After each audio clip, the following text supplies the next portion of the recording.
মায়ের মৃত্যুর পর এক মুঠো ভাতের জন্য প্রতিবন্ধী 3 ছেলে খাবারের থালা নিয়ে মায়ের সমাধিতে পড়েছিল। ছোটবেলায় এক মুঠো ভাত একটা মুভি দেখেছিলাম। আমার মনে হচ্ছে আজকে সেই মুভির বাস্তব চিত্রায়ন এখানে হয়ে গেছে। আপনার মাকে মনে পড়ে? হ্যাঁ, অনেক আদর করতো আপনার মা। আদর করতো। হ্যাঁ, খাওয়াই দিত, ভাত খাওয়াই দিত। খায়।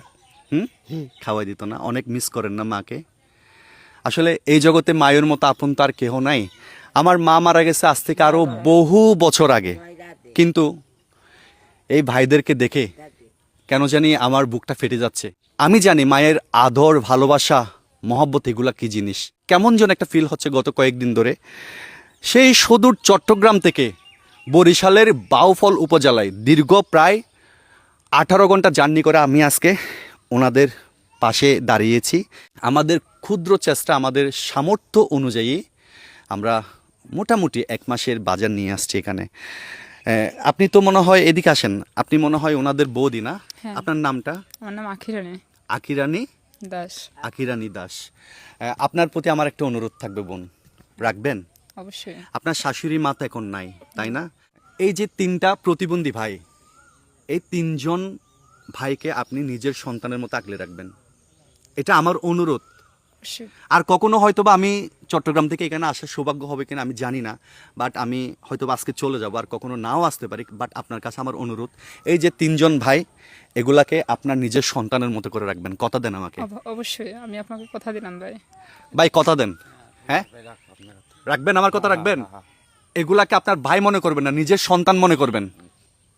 রাখবেন? আপনি কথা রাখবেন, এত দূর দিয়ে আসছেন, কষ্ট হচ্ছে, আমি এমনিই রাখবো। এ তো আমার আসলে খুব দরিদ্র একটা ফ্যামিলি।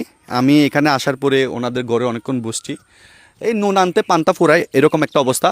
বাট বরিশালের এমপি মহোদয়ের প্রতি অনেক বেশি কৃতজ্ঞতা। ওনার 1 মাসের স্যালারি সম্পূর্ণ টাকা ওনাদেরকে দিচ্ছে, এবং পাশাপাশি ওনাদের জীবনযাত্রার মান উন্নয়ন এবং ঘরের মেরামতের জন্য উনি আর্থিকভাবে সহযোগিতা করছে। সেজন্য এমপি মহোদয়ের প্রতি অনেক অনেক কৃতজ্ঞতা এবং ধন্যবাদ জানাচ্ছি। আপনাদের মতো এই সমস্ত মানবিক মানুষগুলো আছে বিদায় আমাদের দেশটা এখনও অনেক বেশি সুন্দর, অনেক বেশি গোছানো। আপনার একটা মোবাইল নাম্বার বলেন তো আমাকে, একটু এদিকে আসেন, একটা মোবাইল নাম্বার বলেন। 01781829478। আচ্ছা, এই নাম্বারে ফোন করলে সবাই আপনাদের সাথে কথা বলতে পারবে? হ্যাঁ, পারবে। কেমন যেন আমার মায়ের কথা মনে পড়ে যাচ্ছে। আমার মাকে আমি অনেক বেশি মিস করি। আদর, ভালোবাসা এগুলো আমি পরিপূর্ণভাবে পাই নাই।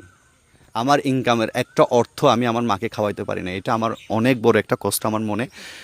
সেজন্য আসলে 3টা ভাইকে দেখে আমি স্থির হয়ে থাকতে পারলাম না। আমি বিশ্বাস করেন, আমি এক রাত ঘুমাতে পারি নাই। পরবর্তীতে গতকালকে রাত 12টার দিকে চট্টগ্রাম থেকে রওনা দিয়ে আজকে বিকেল, মানে এখন প্রায় অলমোস্ট সন্ধ্যা 5:30 বাজতে চলেছে, আমি এখানে আসছি। আর এখানে আসার সম্পূর্ণ কৃতিত্ব হচ্ছে আমার দাদা। দাদার একটু পরিচয়টা সংক্ষেপে। আমার নাম মিলন কৃষ্ণ বিশ্বাস। আমি কর্মকর্তা হিসেবে আছি বাংলাদেশ কৃষি ব্যাংক কেশবপুর শাখা, বাউফল পটুয়াখালী অঞ্চল। সবার প্রতি অনুরোধ থাকবে, আপনারা একটু দয়া করে এই পরিবারটার পাশে দাঁড়ানোর চেষ্টা করবেন, আর সবাই দোয়া করবেন যেন এই পরিবারটা ঘুরে দাঁড়াতে পারে। আর সবচেয়ে বেশি অনুরোধ আপনার প্রতি, আপনি এখন ওদের মা, এই 3টা ছেলেকে আপনি এখন নিজের সন্তানের মতো করে রাখবেন। অবশ্যই। রাখবেন তো? অবশ্যই। যদি কখনো শুনি আমার দাদার মাধ্যমে এই 3টা ভাই অনেক বেশি হাসি খুশি আছে, ভালো আছে, সুখে আছে, তাহলে কিন্তু এখানে আসার যে সার্থকতা এটা কিন্তু পরিপূর্ণ হবে। সো সবার প্রতি অনুরোধ থাকবে, দয়া করে এই পরিবারটার পাশে দাঁড়াবেন, কারণ আপনাদের সাপোর্টের উপর ভর করে হয়তোবা এই পরিবারটা ঘুরে দাঁড়াবে। আর যে যেখান থেকে এই ভিডিওটা দেখছেন দয়া করে একটু শেয়ার করে দেবেন। হয়তোবা আপনার একটা শেয়ারের মাধ্যমে এই ভিডিওটা সে সামর্থ্যবান মানুষের কাছে চলে যাবে, আর সবার অনুদানের উপর ভর করে এই পরিবারটা সুন্দর করে গুছিয়ে উঠতে পারবে। আবারও বলছি, বরিশাল বাউফলের এমপি মহোদয়, আপনাকে অনেক অনেক ধন্যবাদ, আপনার প্রতি অনেক অনেক কৃতজ্ঞতা। সবাই ভালো থাকবেন, সুস্থ থাকবেন।